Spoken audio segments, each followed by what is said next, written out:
I was put on this earth to do something. And what I was put on earth to do was to share knowledge and elevate others to realize their untapped potential. So if this book can be used for organizations to unlock AI value, fantastic. If it can be used by other AI practitioners and other folks that are doing AI consulting and they're implementing, fantastic. I want them to be successful because there's just so much opportunity for everybody in this next decade. If it can help an individual just learn more about the industry, for me, this book is just a rising tide that raises all ships equally. And for me, Catherine, it was just an internal journey where the voice of having to share this purpose with people, being louder than the introvert who's afraid, it just was a no-brainer. And I couldn't sit still in my seat. I had to get it out there and I had to share it as far and wide as I could. Hello, everyone. So today it is my distinct pleasure to bring you Sagar Pandya,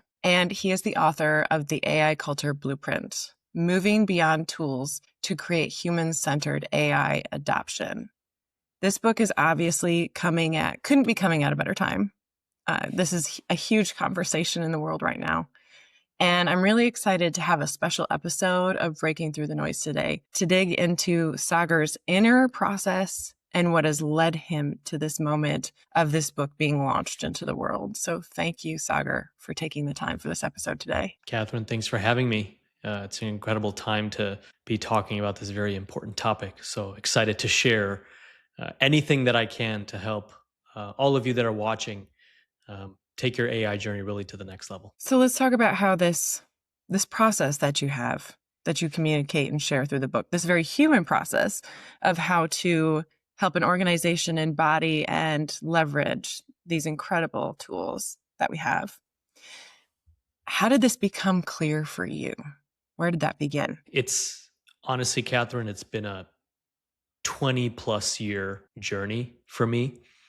I've been a technologist my entire life, and I've seen firsthand in so many different types of organizations, so many different life moments where technology itself always became the priority over the people that were expected to use it. And what I found throughout my career has been just this focus on making sure that people understood the change that technology brings. AI just happened to move at a velocity that none of us have ever seen before. So I've had this internal voice just telling me, here's how you show up for people. Here's why, humans are the most important thing for change to happen. And I've always been fascinated with human psychology and how people perceive things, how they react, body language, the words that they choose, right? Their inner voice that influences how they show up in the world. It's always just so interesting to me. And this book is just a culmination of just those thoughts and the collection of those experiences. And the vehicle for that delivery just happens to be AI because that's just where we're at in the world right now. So it's just really fascinating how quickly the AI conversation is moving and how much that's impacting the people in the organizations where these tools are expected to be used. So I found that really fascinating, just the human element of this. And that's really the summary of the book is how do we address the people component of this change in this era? And it required just this thoughtful creation of, I call it like a treasure map into the human mind and how AI right now, it's a change that's going to impact every person in every organization, in every industry across the planet. And I can't think of something that has been this influential in my entire life. One of the things I love about your book are the stories that you begin every chapter with, where you share specific experiences you've seen and had with leaders of huge companies and how they've invested and committed to technology. And there were so many different stories with different nuances, but without listening and gathering information from people and involving people on every level, how that felt so flat. And you were able to just bring that home each time. It's so evident that your lived experience in watching this is deep and it's been happening, obviously, frequently throughout the past several years. Where did the clarity around this path that you kind of chart for this work that you do, that you explain in the book, where did that kind of crystallize? Was there a moment in any of these stories where it was an aha, or is it something that built slowly over time, and that listening to the voice that's been whispering to you and nudging you about the human side of all of this and how essential it is and your interest in psychology, is there any wrestling you had to do with that before you were ready to bring this process and information fully through? It's been an ongoing story that I kept telling myself, Catherine. Yeah. I've gone through cloud implementations, cybersecurity implementations, infrastructure, data centers. I've been a technologist for a long time. I've seen so many different trends and how they've impacted people. So there wasn't a singular moment in time. I think the moment where I decided that I had to formalize and put all of these experiences in one place for others to benefit from, late last year, I'd say, closer to the end of 2024. I've been working in the AI space almost 5 years now, which in the AI space is a lifetime, right? I mean, five Yeah. weeks of time, things are changing. 5 days, things are changing, right? So it just got to the point where I've had the opportunity to have had thousands of AI conversations with all types of people, whether it's students, grandparents, C-suite of Fortune 50 companies, a bakery next door to my house, right? Friends, family, countless other entrepreneurs, people in different types of roles and experiences and industries. This voice inside my head that always talked about the human element of technology, it just got started getting bigger and bigger. And eventually last year, I hit a point probably around this time last year where I had just come off a call with one of my clients, and we were measuring how many employees in their organization were actually using the AI tools that they just spent a bunch of money on. And Hmm. it was like single digit usage. And I remember vividly, it was like maybe early December. We're sitting on a call, we're pulling up a report, and it was like 7 or 8% utilization. And I see like the look on my client's face, just like a defeated, like confused look. And they're like, Sagar, we've spent the money, you've guided us, and we've done the implementation. We've, done it by the textbook of rollout for tech implementation. Why does nobody care? Like, we're excited as a C-suite, but the rest of the company not so much. And that's when it hit me. I'm like, we could spend limitless amounts of money on this technology, but it doesn't address how people feel about it. And nowhere in that experience with that company at the time was there a moment where we understood the perspective of what their employees thought of that AI tool. So it hit me. I'm like, all right, well, we've been doing this the wrong way this entire time, which was focus on the shiny object tech and assume that the people are going to follow and be excited about it. That's really the point. And then early this year, started thinking about, all right, before we go into any technological implementation, before we use the word AI, before we use the word chat GPT or any AI tool, can we just ask people how they're feeling about this? Can we just do like a Hmm. timeout and just say, hold on, before we think about any tools, can we talk to 5 people at your company? Are they already doing the things that we're trying to do ourselves? And that's really how this entire process started. I will tell you, I will admit, where we're at now, the fact that I have a finished book Yeah. that, as of this recording, is going to be released 2 weeks from today, unbelievable. It was not an end result that I had expected. Never in my entire life that I think that I'd sit down and author a book enough where I could get past even 2 pages of information. So it's a combination of just 20 years of working in technology, 5 years in working with a fast moving, disruptive tool like AI, and countless conversations with people from all parts of the world that have just influenced this inner voice that I've had that says you need to start listening to people, because the change that our society is about to go through in the next decade because of AI is just something very unprecedented, and it's going to cause a lot of challenge for folks that don't address it correctly. So I think like I compressed like 20 years of curiosity into this book. And the way we've built it is just a roadmap that I think companies need to follow in order to be successful with the AI tools that are going to come out next year. I think what you're highlighting is something that when you hear it, when you say it and people hear it, it's like, oh yes, oh duh, but it's that iceberg sitting there in plain sight where the tool and it's 10% and the 90% is what you said, the perspectives, the human emotion, the human like readiness to adopt and use, because it's nothing if it's being placed in hands that won't take it and try, right?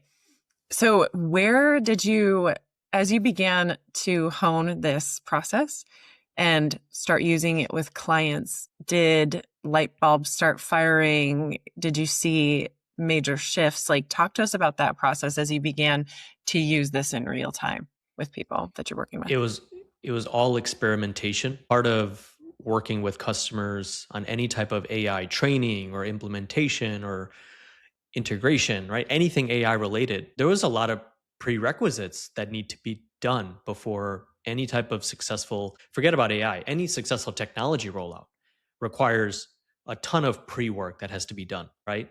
You don't jump into the Chicago Marathon and run 26.2 miles just because you decided you want to run marathons, right? You got to have mobility work. You got to stretch. You got to ramp up. You got to check your diet, the shoes. There's so many prerequisites. Technology is no different. There has to be a lot of prep work in order for long term sustained success. So we started experimenting in what has now become the 5 tools and the 5 C's in the book. We Uh-huh. started experimenting, right? We started asking our clients to survey their staff and collect feedback. We started telling them, hey, build AI councils of people that can collect this information and share it with you, right? We started thinking about how you communicate this so that people are excited about it, right? We started thinking about how you can use AI to coexist, right? And celebrating the failures, which I talk a lot about in the book. And these are just things we were experimenting in all these conversations in different aspects, right? Some clients we were more heavy on the communication and collecting feedback. Others, maybe they were more mature and where they were already experimenting, we tripled down on the experiments and things that weren't working, right? So it was all just trial and error. And I had the luxury of having enough conversations throughout the years where it's just patterns. I started hearing the same things in every call to the point where I could sit on our initial discovery call, right? Before we jump into any type of work. And given how the leadership team was reacting in the first few minutes of the conversation, I could predict in my head how that conversation was going to go, how well they're going to be able to adopt AI, and what the Uh, return on their investment was going to be. It just became so apparent. So this inner voice in me was like yelling at me, like, Sagar, you need to formalize this, because I felt like a crazy person in like an empty room, Catherine, where I'm like the only one hearing all this stuff happening. And everybody else is talking about, Chat GPT this and Gemini that and all these tools. And I'm the crazy person alone, like, hello, can we ask employees if they're afraid of these tools? Are they secretly using them? Can we just ask them once and then make a strategy after that? And that's when it clicked. I'm like, all right, we've done enough of these conversations. I've validated this enough by people's reactions. I've intentionally asked questions, and it has greatly improved our ability to continue the AI dialogue. So it was just a culmination of my life experiences, conversations, this patterns just continued to bubble up, and it just validated what that internal voice had been saying for 20 years, which was technology rollouts are totally a people problem, right? Not a configuration or a tool problem. So that's really the aha moment, was probably late last year for me. and then this year, as you've been using that, how have the rollouts gone when you're leading with that people first level of integration? Unbelievable. We now, when we talk about any type of AI training, implementation, development work, our prerequisites, number one is a people component, right? Is there alignment in the organization? Have we collected enough surveys and enough feedback, right? What's everyone's intention around AI tools? That has completely changed. And I have customers sitting there, they scratch their heads. They're like, Sagar, we didn't even think about the human impact, the human tax that AI is costing us. And so now all the clients that we talk to, they're not talking about tools and buying licenses. We spend weeks, sometimes months, doing some of this pre work. And I'm really excited about the book finally being in its actual completed form because it's literally the roadmap that we have been using informally. And now every company that we talk to that we want to do AI training with or AI implementation with, one of our prerequisites is going to be what? Have you read the AI culture blueprint start to finish? And if so, we're ready for the next step of the conversation. If not, I'll give you as many copies as you want, read through it. Let's have a quick book club and discussion about it. And then we're ready for stage 2, which is AI conversations. So it's completely changed the way that we show up for our client conversations. And I'm incredibly excited that we have a final form that's tangible that we can give to folks that can completely change the way that we operate. Ah, this is so great. I mean, first of all, you're breaking through the noise for organizations in terms of like how to actualize AI in their organization, but through people. I love that. Exactly. I love also you as an example right there of an entrepreneurial author. Like when entrepreneurs write a book, it's something of action and movement and impact, like taking it into the organization. It's like using that content with them, having it be a tool that's a part of the bigger meaning you bring and work you do. I love that so much. And just as a kind of final wrap on our discussion here, was there any point that you really wrestled with the whole journey of stepping into thought leadership, becoming an author, crystallizing and pulling all of this together into a book? Was there any inner challenge or resistance or moments of going through any valleys with that? Or has it been kind of that voice in your head once listened to, it's just lit a fire and it was go? I spent a lot of time. I'm a learned extrovert, Catherine. When I Yeah. grew up as a kid, I was a nerdy, like small kid in school, didn't really talk to many folks, introverted, right? Very scared, very nervous. So for me to like sit here and just even be in a conversation about this with you has been a complete transformation for me, which was a lot of inner understanding of who I was as a person, being okay with putting myself out there at the risk of being judged, right? Or whatever people do these Yeah. days. So it was just this internal dialogue. The internal voice became louder than the inner introvert being afraid of what people may think when I put myself out there. And honestly, this book, I feel like I was put on this earth to do something. And what I was put on earth to do was to share knowledge and elevate others to realize their untapped potential. So if this book can be used for organizations to unlock AI value, fantastic. If it can be used by other AI practitioners and other folks that are doing AI consulting and they're implementing, fantastic. I want them to be successful because there's just so much opportunity for everybody in this next decade. If it can help an individual just learn more about the industry, for me, this book is just a rising tide that raises all ships equally. And for me, Catherine, it was just an internal journey where the voice of having to share this purpose with people, being louder than the introvert who's afraid, it just was a no-brainer. And I couldn't sit still in my seat. I had to get it out there and I had to share it as far and wide as I could. Well, thank you for going on that journey to both wrestle with that sweet introvert. I understand what you're saying and can relate. And also moving forward to take the leap of vulnerability and share your life's work with people and make it even bigger in the sharing now through a book and a greater platform that you're building alongside it. Sagar, this was very inspiring and informative. And you leave us with a lot of, I feel like those who are going to listen to this, there will be pre-order links around the book. Those will be dropped, I'm sure, in the comments or in the notes. And definitely, if it's something applicable to your organization, something that you can get and apply, use right away. It's a book of action. So Absolutely. Again, thank you, Sagar. I appreciate Thank the you, deeper Catherine. story here. Appreciate you as well. Thank you. All right. Till next time, everyone. Thank you for listening to Breaking Through the Noise. You can follow us on YouTube, Spotify, or Apple Podcasts. And drop a comment on topics you want to hear about in future episodes. We'd love to hear that. Thanks again for tuning in. Till next time.